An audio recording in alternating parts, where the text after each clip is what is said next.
everyone to join us in paying our respects to the Buddha. So if everyone would please stand up and face this way.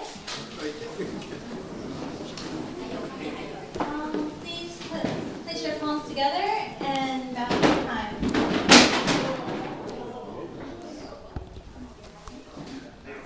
Are you okay? First bow. Second bow. Third bow. Thank you. Please have a seat.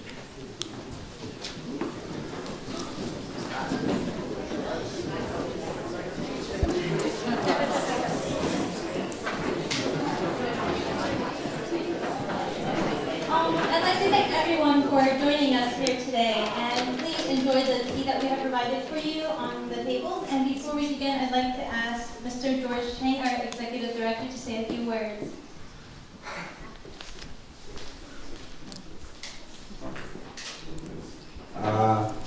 Councilman Hidugu and all our distinguished guests, it is my honor to welcome you, and I'd like to, on behalf of Tsuji Foundation, to welcome you to be here this afternoon. I know it's kind of hard for some people you have to climb 2 stairs up to here, but at least we offer you a good tea, all right? So enjoy it. My name is George Chang. I'm a full-time volunteer. Okay, Tsuji means compassion and relief. So we practice Buddhist teachings. Later on, I'm going to have Jennifer to give you a little bit about our organization. Just like our Master Jenyan teaches us, life is impermanent. So we respect life regardless of nationality, religions, ethnicity, and your social status.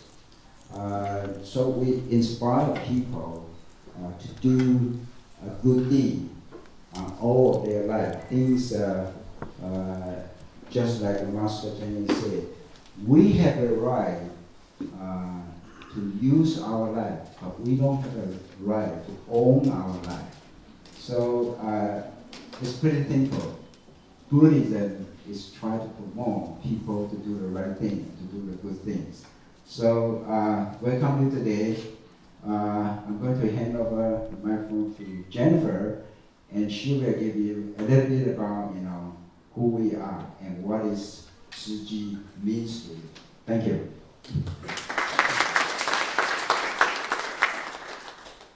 Buddhist Tsuji Foundation is a nonprofit organization where we are an international nonprofit organization, and our founding is based in Buddhism. Our founder is a Buddhist nun, Master Jenyan.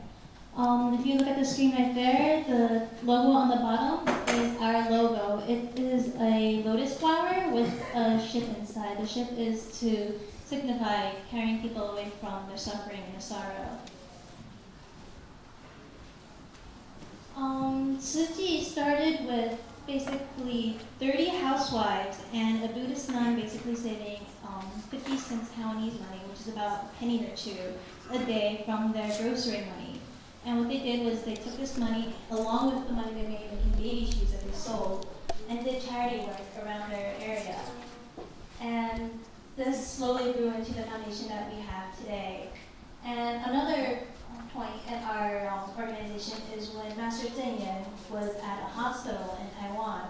And back then you needed to put a deposit in before you actually received treatment. And because of this, a lot of people weren't able to receive treatment for their illnesses.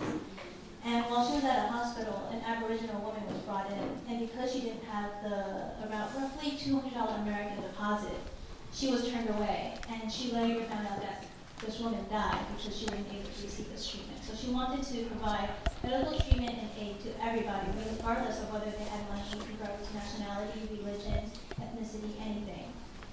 And also another point was when she was visited by 3 Catholic nuns at her little hut.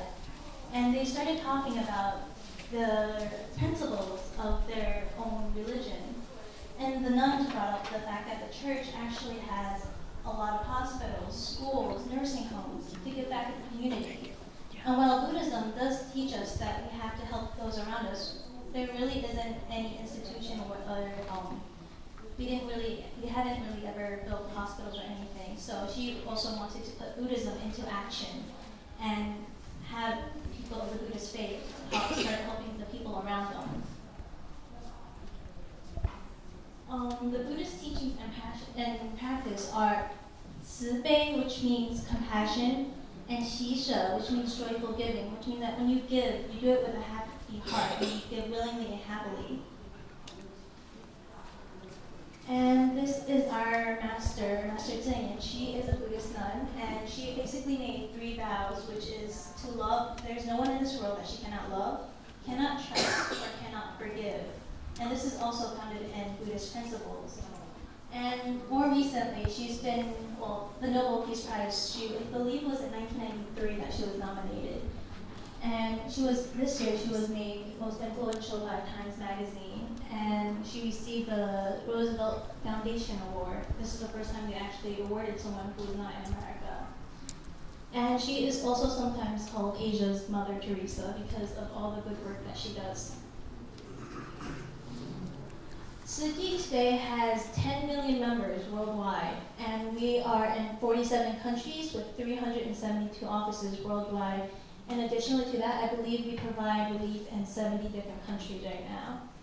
And we also recently gained special consultative status with the United Nations Economic and Social Council, which means that if there ever is a disaster and they do need to provide relief, they will sometimes come to us and ask about our experiences.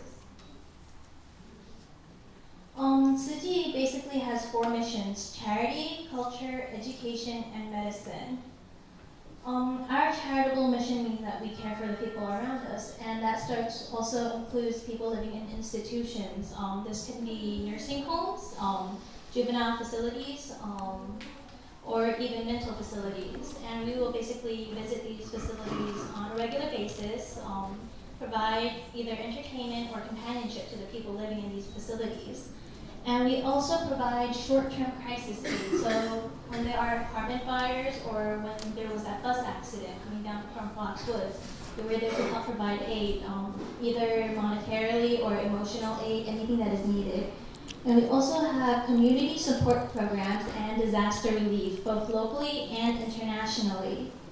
We also have a large-scale relief. This is actually a picture of us going out asking for donations after a disaster strikes. You'll often see us around Flushing actually with boxes asking for people to donate some money. And we don't mind if you just put in a few pennies, everything helps. Locally, a few of our bigger relief efforts were after September 11th. We were actually at Pier 93 helping out. There was a tornado in Massachusetts, the Springfield tornado. The Chinatown fire was actually an apartment fire where a lot of people lost their homes and all their belongings. And even though Hurricane Irene didn't hit us hard here in New York City, it hit Connecticut a little harder.